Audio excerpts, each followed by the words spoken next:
Bonjour à toutes, bonjour à tous. Nous avons passé un bon moment dans la louange. Merci à toutes les équipes qui permettent à ce culte d'avoir lieu. Bienvenue à vous qui nous visitez pour là ou les premières fois. Je suis toujours heureux de voir de nouveaux visages, de nouvelles têtes. N'hésitez pas à venir vous présenter à l'issue de ce culte. Et bonjour à tous ceux qui nous suivent sur le net. Vraiment, c'est toujours un plaisir de vous savoir aussi nombreux et de plus en plus nombreux. Et merci pour votre présence, vos soutiens, vos mails sympas. Ça fait toujours du bien de savoir que nous sommes utiles. Ce matin, je vous propose que nous réfléchissions autour de la vie d'un homme et autour d'un épisode de la vie d'un homme que j'apprécie tout particulièrement, puisqu'il s'agit de la vie de Jacob. Depuis maintenant 2 dimanches, nous réfléchissons autour du processus qui a permis à Jacob de devenir Israël et de devenir celui duquel va finalement être engendré une postérité nombreuse conformément à ce qui avait été promis à Abraham.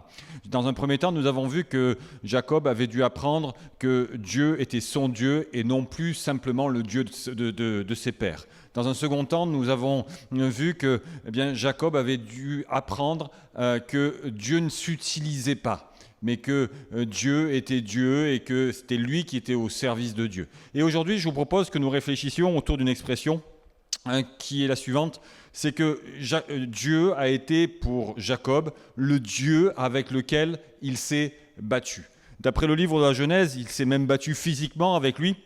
Mais on peut penser que finalement le combat avec Dieu, il ne concerne pas que Jacob, mais il nous concerne nous également. Alors, nous ne nous battrons pas physiquement avec Dieu, mais je crois de tout mon cœur que ce combat, il est profondément intérieur à l'être humain.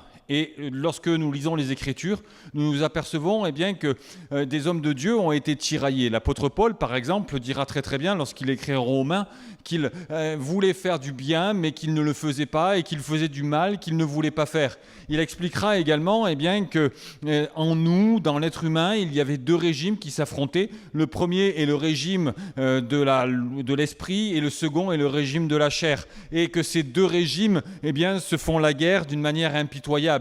Nous pourrions parler également de la conscience, de cette conscience qui est en nous et qui nous dit ce qu'il est nécessaire de faire, ou alors qui nous interdit de faire certaines choses. Cette conscience étant nourrie par toutes les injonctions que nous avons pu recevoir en étant enfants, en étant chrétiens, et qui finalement nourrissent ce boîtier. Mais tous ces agents, tous ces exemples nous montrent que finalement, dans la vie de chaque chrétien, il y a un combat véritable qui s'opère entre ce que Dieu veut que nous fassions, ce que Dieu veut que nous cédions, ce que Dieu veut nous montrer afin que nous y renoncions, et ce que nous voulons faire. Et finalement, nous nous battons, nous également, nous-mêmes avec Dieu. C'est quelque chose qui est fréquent. Et parfois, il y a de vraies luttes intérieures qui tournent au déchirement, au tiraillement. Et j'aimerais voir avec vous aujourd'hui 3 domaines dans lesquels et pour lesquels Jacob s'est battu et que nous pouvons retrouver dans notre vie. La première chose, c'est que Jacob s'est battu pour avoir la bénédiction, mais que pour avoir la bénédiction, il a sacrifié la relation. Jacob voulait reprendre ce que la vie ne lui avait pas donné et qu'il pensait mériter. Il s'est battu afin d'avoir le droit d'aînesse. Il s'est battu afin d'avoir la bénédiction. Et ça en était devenu pour lui une obsession. Il était prêt à tout pour avoir ce que la vie ne lui avait pas donné. Et j'aime cette mentalité finalement où finalement la vie peut nous priver de certaines choses.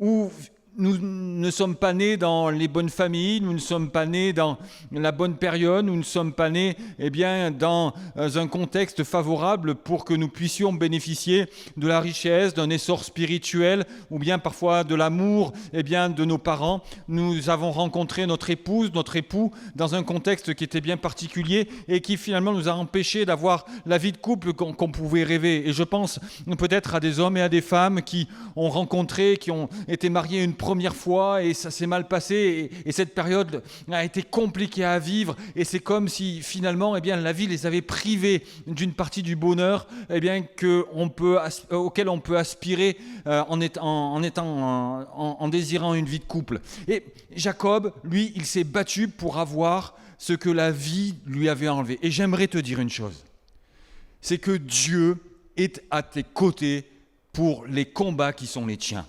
Et que, oui, si la vie a été injuste avec toi d'une manière ou d'une autre, si tu as dû affronter des choses qui t'ont paru compliquées à vivre, que tu as vécu comme une injustice, si tu penses que la sauterelle a dévoré des années et que tu as perdu du temps, j'aimerais te donner cette parole du livre de Joël, c'est que Dieu te rendra les années que la sauterelle a dévorées. Et ne baisse pas les bras, mais compte sur Dieu de manière à ce que vraiment, il puisse t'accompagner pour reprendre ce que la vie t'a pris, ce que le diable a pu te prendre. Et Jacob, il le désirait plus que tout. Simplement, il savait que Dieu était le meilleur pour lui, mais il ne connaissait pas le Dieu d'amour, mais il connaissait que le Dieu de la bénédiction. Et à force de rechercher la bénédiction, Jacob en a oublié que Dieu était une personne et que le plus beau cadeau qu'il pouvait lui faire, c'est d'être en relation avec lui. Et imaginez une question qui certainement vous brûle les lèvres, c'est de savoir finalement comment est-ce que je sais, moi en tant que chrétien, que je suis dans la relation et non pas dans la bénédiction. Comment est-ce que je peux savoir que finalement, Dieu compte plus pour moi que ce qu'il me donne? J'aimerais vous poser 3 questions pour vous y aider. La première, c'est: as-tu conscience que Dieu est une personne et que cette personne a des besoins?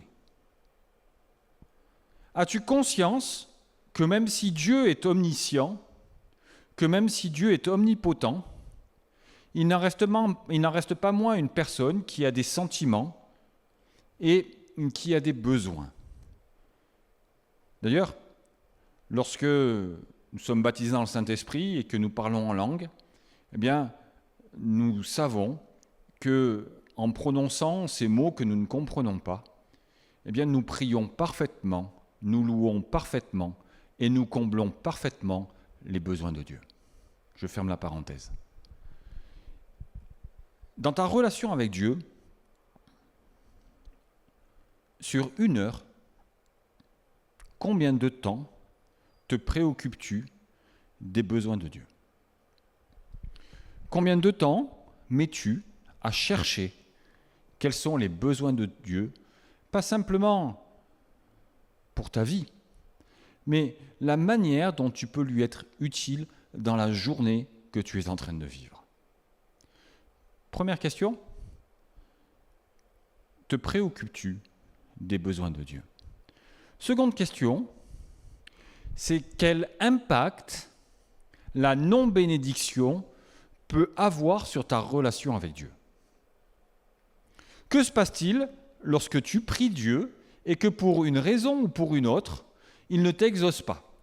Qu'est-ce que cela produit en toi? De la colère, de la tristesse, ok, mais dans tes actes, dans la qualité de la relation avec Dieu, est-ce que tu fermes ta Bible et tu boudes jusqu'à ce que Dieu te bénisse? Est-ce que tu cesses de le servir? Est-ce que tu te mets à en vouloir à l'Église? Est-ce que tu te mets en retrait? Et ce sont des éléments qui nous montrent une chose, c'est que dans ces cas-là, la bénédiction compte plus que la relation, puisque nous sommes prêts à sacrifier notre relation au profit de la non-bénédiction. Troisième question, c'est quel rapport as-tu avec la personne de Dieu? C'est-à-dire, arrives-tu à déconnecter l'auteur de la bénédiction en elle-même? Dans ta conception, qui est Dieu pour toi? Dans ta conception, Dieu est-il celui qui t'invite dans ses parvis, celui qui t'invite à côté de lui, ou alors Dieu est-il celui qui est à ton service?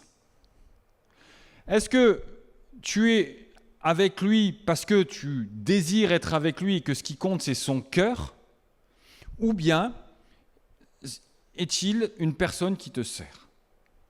Pour Jacob, Dieu était une personne qui le servait. Dieu était une personne qui était à son service. Et je crois que c'est important que l'on puisse garder en tête cette notion de dire, est-ce que je suis dans la relation ou bien est-ce que je suis dans la bénédiction? Et quand pour une raison ou pour une autre, nous serons fâchés avec Dieu, quand pour une raison ou pour une autre, nous ferons la tête à Dieu, quand pour une raison ou pour une autre, eh bien, nous serons en rupture avec Dieu, souvenons-nous de cette réalité. En réalité, de cette réalité, c'est que mon trésor, ma force, la force de ma foi, le plus grand cadeau que Dieu m'ait fait, c'est de pouvoir m'approcher de lui, comme le dira Asaph. Asaph, le chef des chantres de l'Éternel, était perturbé parce qu'il voyait les méchants être bénis et lui galérer.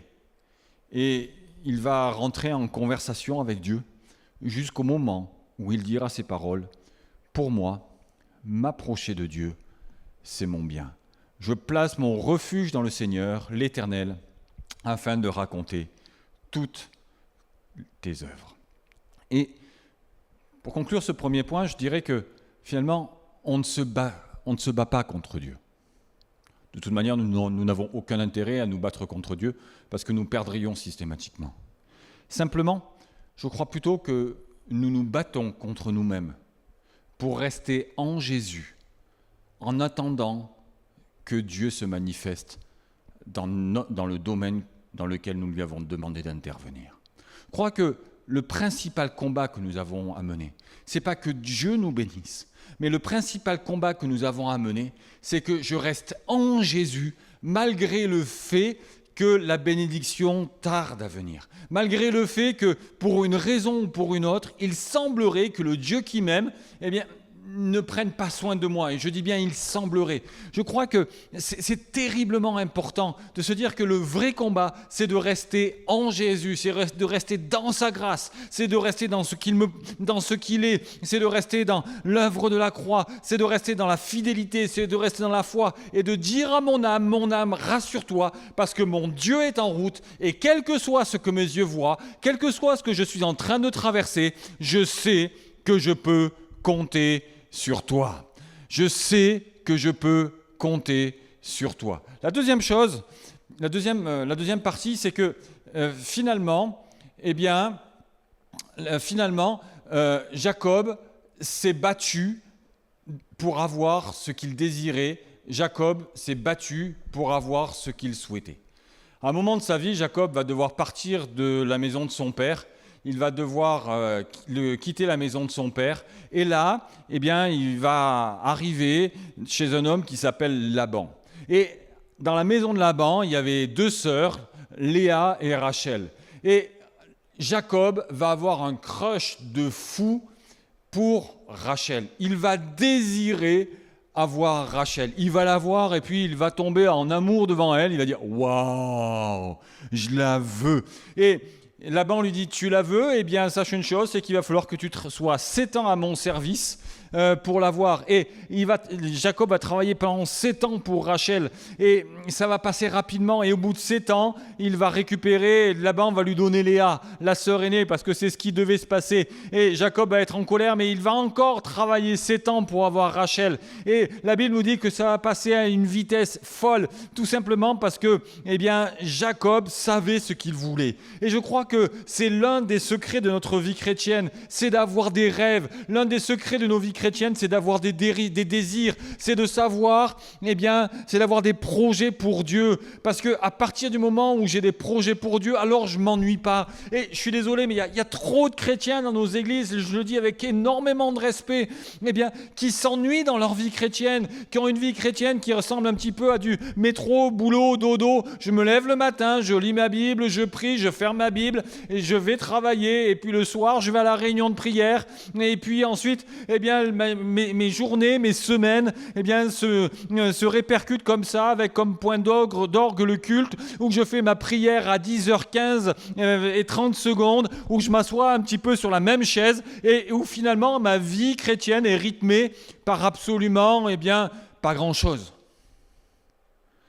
Il n'y a pas de désir. Il n'y a pas de rêve. Il n'y a pas de prise de risque.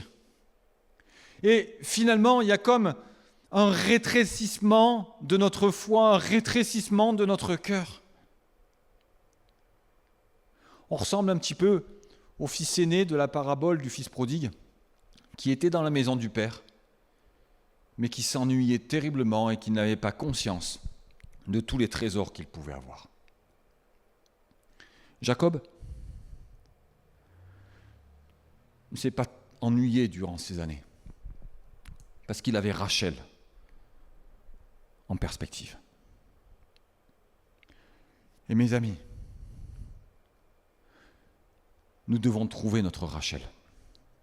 Je ne parle pas d'un point de vue sentimental, mais je parle d'une perspective spirituelle.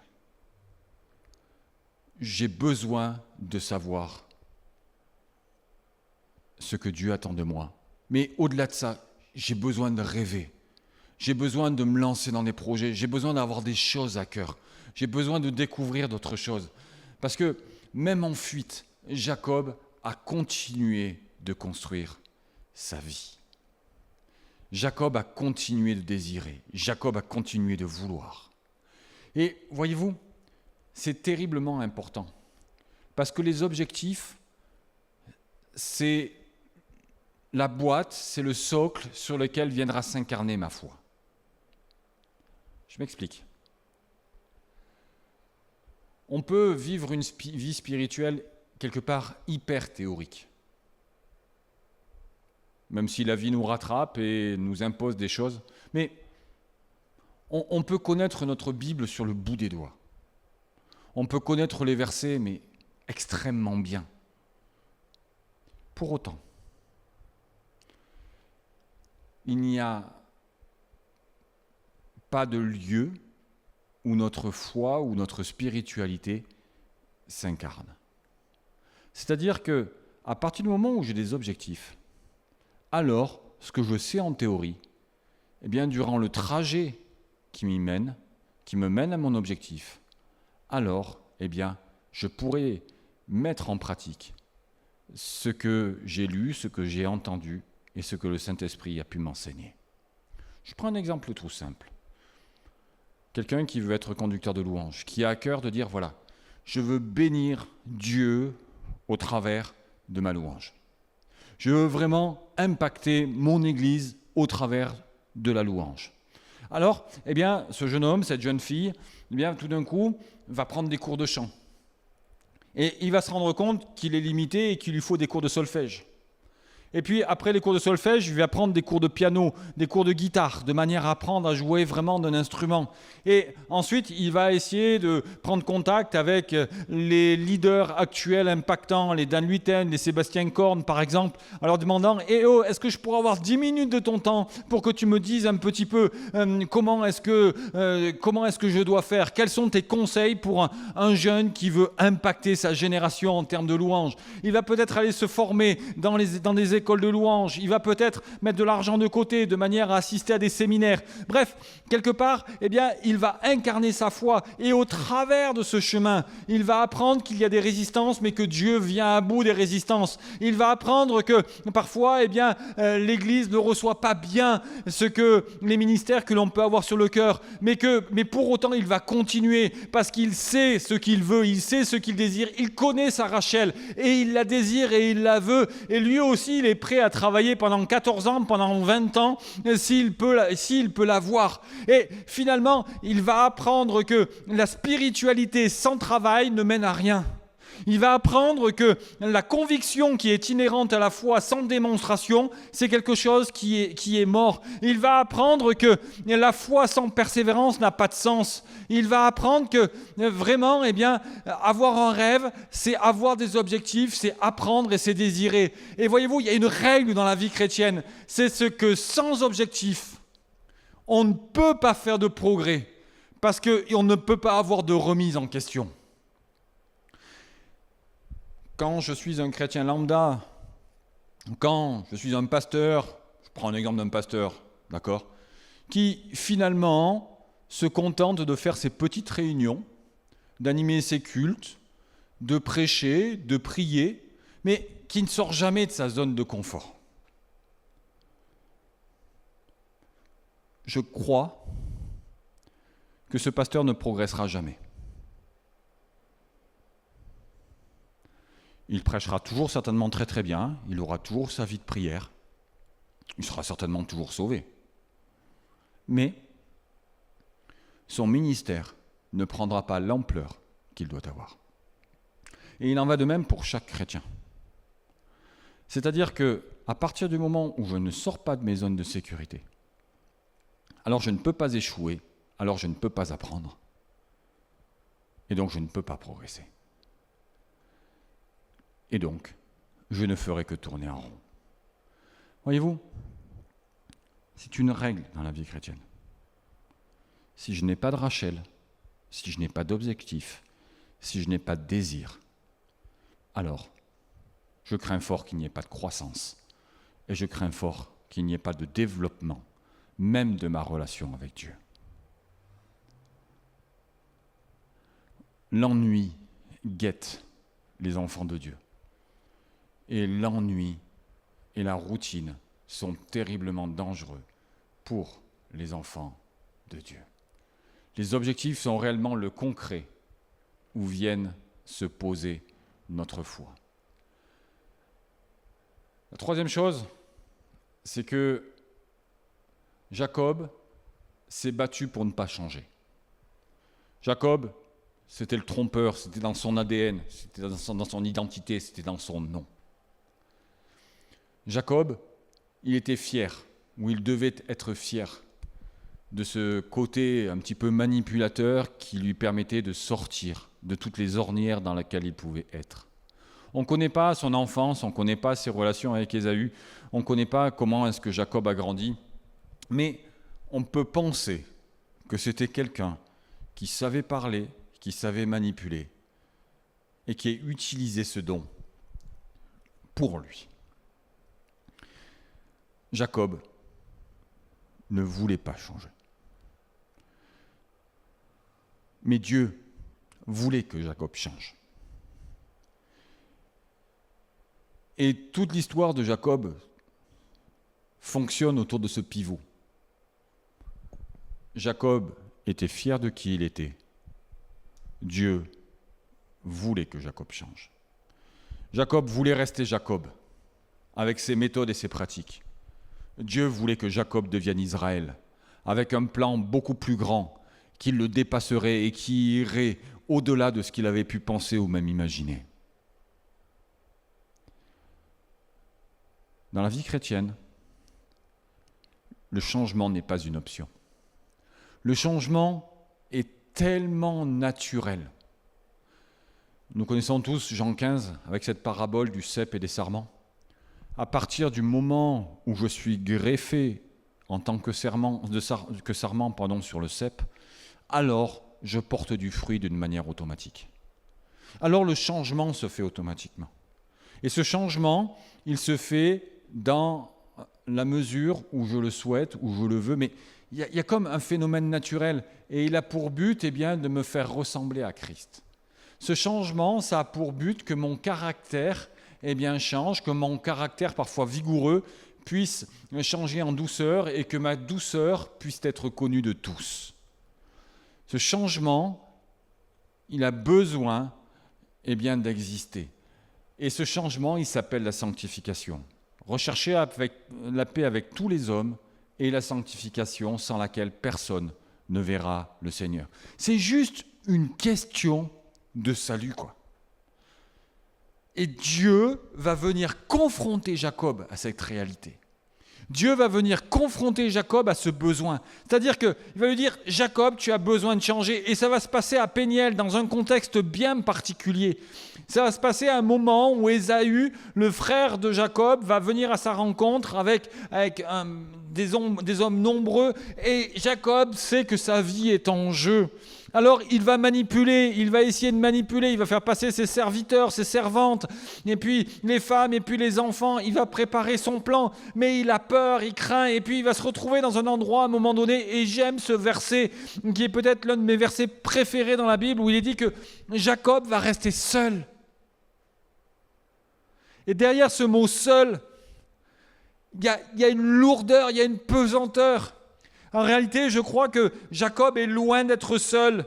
Jacob est accompagné de ses peurs, Jacob est accompagné de sa culpabilité, Jacob est accompagné de toutes ses remises en question, Jacob est accompagné de ses doutes, Jacob est accompagné de ses angoisses, et tout ça est en train de venir assaillir son cœur, tout ça est en train de venir assaillir son âme, et il y a un combat terrible, et c'est à ce moment-là que Dieu arrive, et Dieu commence à dire à Jacob, Jacob, il faut que tu changes, et Jacob de dire, non, je ne veux pas, et il va y avoir un combat qui va être au plus profond de Jacob et qui est illustré par un combat entre l'ange, la théophanie de l'Éternel et puis Jacob qui finalement va être là et il y a cette lutte.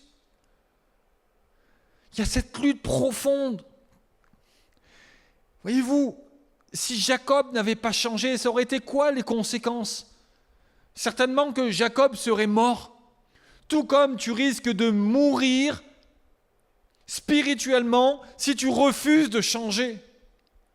Les conséquences du non-changement, elles sont juste dramatiques. Quand on dit non à Dieu, je ne veux pas changer, je veux rester tel que je suis. Ou alors quand le changement nous fait trop peur et qu'on refuse de faire ce pas de foi, Dieu patiente pendant un temps, mais à un moment donné, on est confronté à notre refus. Et notre cœur s'endurcit. Notre relation avec Dieu en pâtit. On a tous connu des hommes et des femmes qui ont fait des expériences extraordinaires avec Dieu. Et parce qu'ils ont refusé de se faire baptiser, parce qu'ils ont refusé de renoncer à certaines choses, comme un petit peu le jeune homme riche dans les évangiles, alors, quelque part, leur foi et leur progression a été stoppée net. Il y a eu ce combat à Péniel. Jacob va être vaincu. L'ange va le toucher au tendon de la hanche et Jacob va boiter toute sa vie. Mais c'est à ce moment-là que Jacob a gagné. Voyez-vous, le problème de Jacob, c'est que Jacob voulait que Dieu change sa vie sans le changer lui. Je le répète, Jacob voulait que Dieu change sa vie sans le changer lui, sans changer son identité, sans changer son cœur. On dirait aujourd'hui dans notre jargon évangélique, sans le faire naître de nouveau. Tu bénis mon couple, tu bénis ma femme, mais moi je ne change pas. Tu rends ma vie prospère, tu me donnes un compte en banque bien confortable, tu donnes le métier que j'ai rêvé, tu me permets d'avoir l'examen que je souhaite, mais moi je ne change pas. On ne le dit pas comme ça, mais on repousse à demain. Ou alors, on conditionne notre changement à la bénédiction de Dieu, un petit peu comme si nous étions dans une forme de chantage. Dieu veut que tu changes. Et non seulement il le veut, mais il te donne les moyens de changer. Non seulement il veut que tu changes, mais il souhaite que tu sois transformé.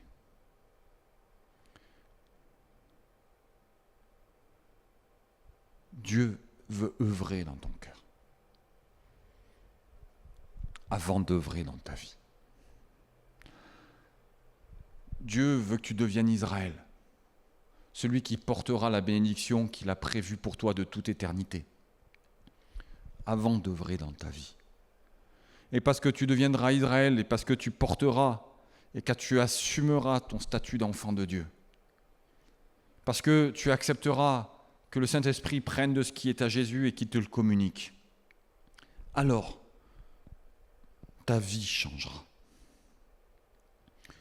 Mais vois-tu, Dieu ne peut pas et ne veut pas changer ta vie sans que toi tu acceptes de changer. C'est la leçon de Péniel. Et je conclurai en expliquant que Jacob a été vaincu, mais il a également été vainqueur. Parce qu'à partir du moment où nous acceptons de céder à la volonté de Dieu, à partir du moment où nous acceptons d'être vaincus par Dieu, à partir du moment où notre volonté plie devant Dieu, alors, eh bien, nous devenons vainqueurs. Parce que nous trouvons le plus beau des alliés, parce que nous avons le meilleur des amis, parce que nous trouvons le Père le plus extraordinaire qui soit, la personne de Dieu. À partir du moment où j'accepte d'être vaincu et de plier ma volonté à la sienne, de lui dire « Ok, je te donne ma vie, ok, je te donne ce domaine de ma vie », alors, eh bien, tout d'un coup, il se produit quelque chose. C'est que nous rentrons dans les plans parfaits de Dieu, que Dieu a construits de toute éternité pour nous.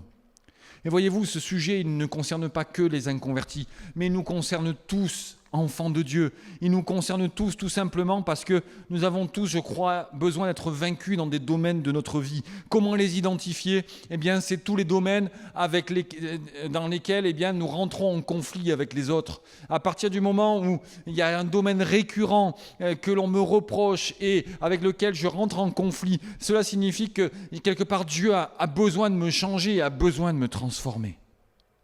Et je conclurai vraiment en disant que finalement, Jacob a plié le genou devant Dieu.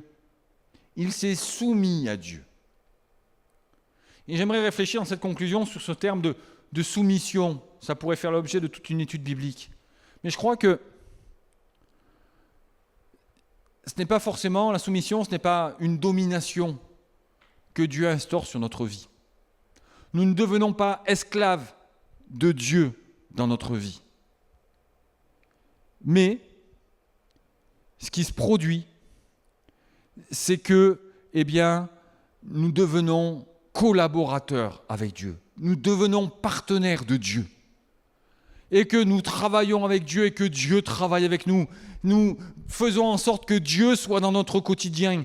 Nous faisons en sorte que Dieu soit avec nous et nous mettons Dieu dans nos préoccupations, nous mettons Dieu dans nos pensées, nous mettons Dieu dans nos projets et nous construisons ensemble avec Dieu. Et se soumettre à Dieu, eh bien, ce n'est pas instaurer un règne d'esclavage, mais c'est faire en sorte eh bien, que nous puissions travailler main dans la main et chercher les projets que Dieu a pour nous, les projets de paix, les projets de bonheur. C'est d'accepter eh bien, que notre Dieu avance avec nous. Et c'est ce que Jacob va faire. Parce que, eh bien, à l'issue de Péniel, il va passer, lui qui avait projeté de laisser passer tout le monde devant lui pour apaiser la colère d'Ésaü. Eh bien, la réalité, c'est qu'il va faire ce pas de foi en disant « Je vais marcher en premier, je vais y aller en premier. » Parce qu'il savait que Dieu était avec lui.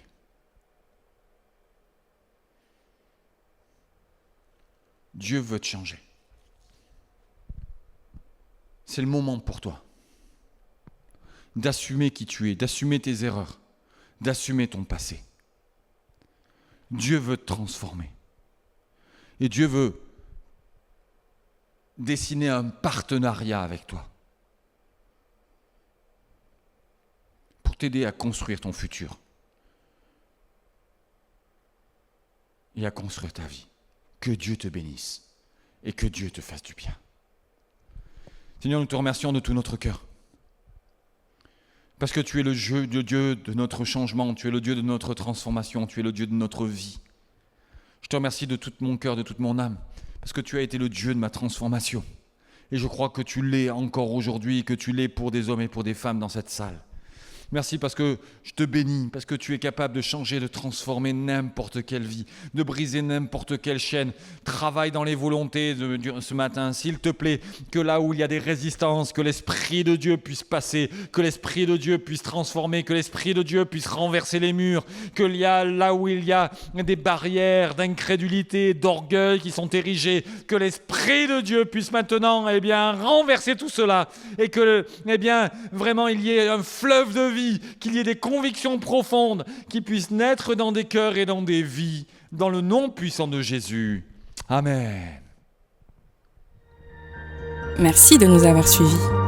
Si tu as apprécié être avec nous, n'oublie pas de liker et de partager sur les réseaux. Nous proposons chaque dimanche 2 célébrations. Viens nous rejoindre, nous serons heureux de t'accueillir.